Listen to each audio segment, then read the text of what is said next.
Hey everyone, my name is Dante and welcome back to Story Hub, your hub for the best stories on Reddit. I, male 21, am autistic. For the first decade and a bit of my life, I was self-centered, apathetic, and completely lacked any sort of social skills. Until I got to high school. These two boys, I'll call them John and Dave, in my digital class seemed to tolerate me. They were funny, and they found me funny. They were friends with a guy in my form class, Steve, and from there I found myself accepted into the group pretty quickly. I branched out as a person. I finally learned to talk to people properly. In hindsight, year 10 was an iffy year. Steve and John would mock my interests, e.g. I loved the music of Leonard Cohen. He died that year and they took the piss out of how upset I was. Eventually, going into year 11, I learned to take it and just thought it was any old regular banter between a friend group. This is where Pete comes into the picture. Pete was sort of the first friend I ever made, back in middle school. He'd come round to my house and spend the weekend. But, unbeknownst to me at the time, he was using me. He'd hog my Xbox and other such things I can't remember anymore. One time my mom made us both this pristine freaking glass of cocoa. It had whipped cream, marshmallows on top.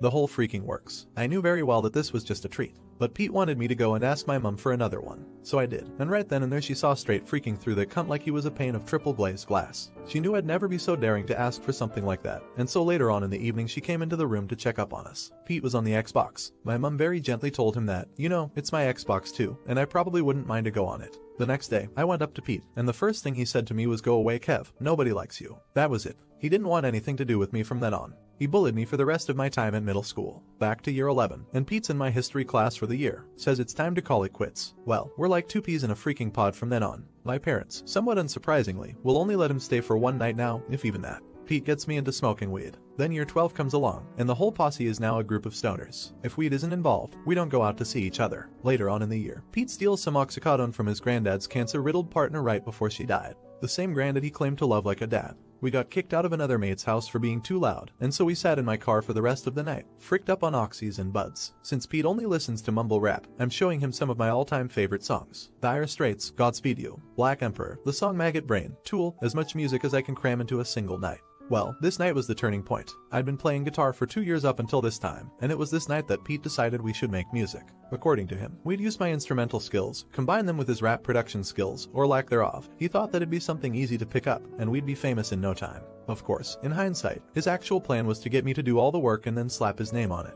We moved in with his granddad the following year, and he claimed he wanted to learn the bass. Wouldn't stop talking for freaking months about how good of a bass player he wanted to become. I get a 6-string Ibanez bass for Christmas, and he never picks it up. All the bass talk goes out the window. It was the keyboard now. Of course, the exact same thing happened then, only I paid for the keyboard myself. We lived with his granddad for a year, right up until he died. I moved back in with my parents, and by this time Pete had influenced me and changed me so much that my relationship with them was pretty much ruined. For example, Pete found a box of my mom's old VHS tapes. She has an extremely rare tape of Song of the South. Pete runs his Google numbers, and he has $signs in his eyes. That cunt influenced me to sell, and attempt to sell, so much of my parents' belongings for his own gain.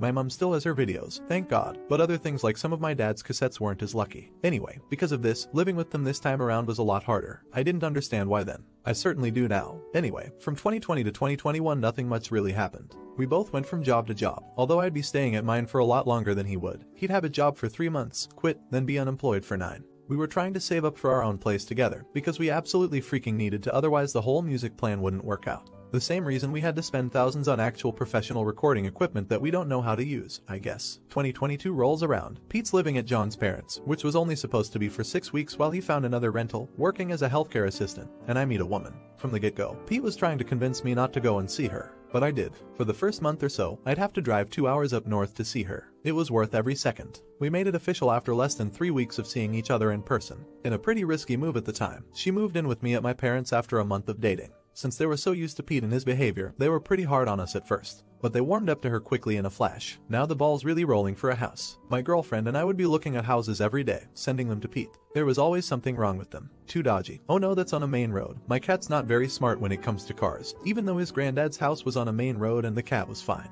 It doesn't even take a week before my GF is sick of his shot. And we pretty quickly agree that we're better off just moving in on our own. It took me a couple weeks after that to pluck up the courage to tell Pete. I knew he wouldn't like it. Once the time came around, he blew up like a little kid, saying I'm jeopardizing the music, etc. We didn't speak for a month after that. During that month, I finally realized how much his presence has poisoned my life. So I blocked him. He was quick to text me, telling me let's just please talk this out, I don't want to lose you as a friend. Once I explained why I blocked him, he went from that mentality to actually maybe it is a good idea we're not friends anymore. All of that shot is both of our faults in literally the blink of an eye. He did the rest of the work for me. Blocked my number, blocked me on Instagram, even blocked me on freaking Spotify. The only thing he left out was Discord. From here on out, the only person in the group I was seeing was Dave, and he was quite vocal about how poor Pete's fifis got hurt. After Dave failed to pay us back $110 even after asking him multiple times, my GF and I stopped talking to him. There were 4 months of silence. 4 months, until Pete sent a message to the Discord that he'll probably regret for the rest of his life if he has even a milligram of self-awareness. Somebody sent a video of a woman drinking canola oil straight out of the bottle, and Pete chimes in with POV, Kev's missus. My girlfriend is a big woman. She's dealt with shots like that her whole life, so I was seeing freaking red. One detail I've left out of this story, for good reason, is that Pete would send photos and videos of one of his clients to the Snapchat group. Now, that alone could get him fired. But it gets worse. The client in question is disabled, both physically and mentally, and completely non-verbal. And this ape would send photos of him on the toilet, videos of him blowing vape smoke in his face, pretty much just documenting his elder abuse. I saved the videos at the time, but didn't do anything because I was terrified of what he'd do to me. Despite his hyping up of his own physique, I was gifted with the body of Hercules. As my girlfriend puts it, it's more like Socrates. I'm the only person he's ever put his hands on. But now was the time. I didn't give a frick anymore. I emailed his work, and I sent them everything. He was fired on the spot, no pay, nothing. He tried to run away to his dad's house 3 hours away, but the dumbass forgets that I've met his dad. I've been there before. So I go into my Google Maps timeline and give the police the information they need. Week after that, he's back at John's parents', where his car has sat ever since. God knows what the frick he's told them for them to let him keep living there.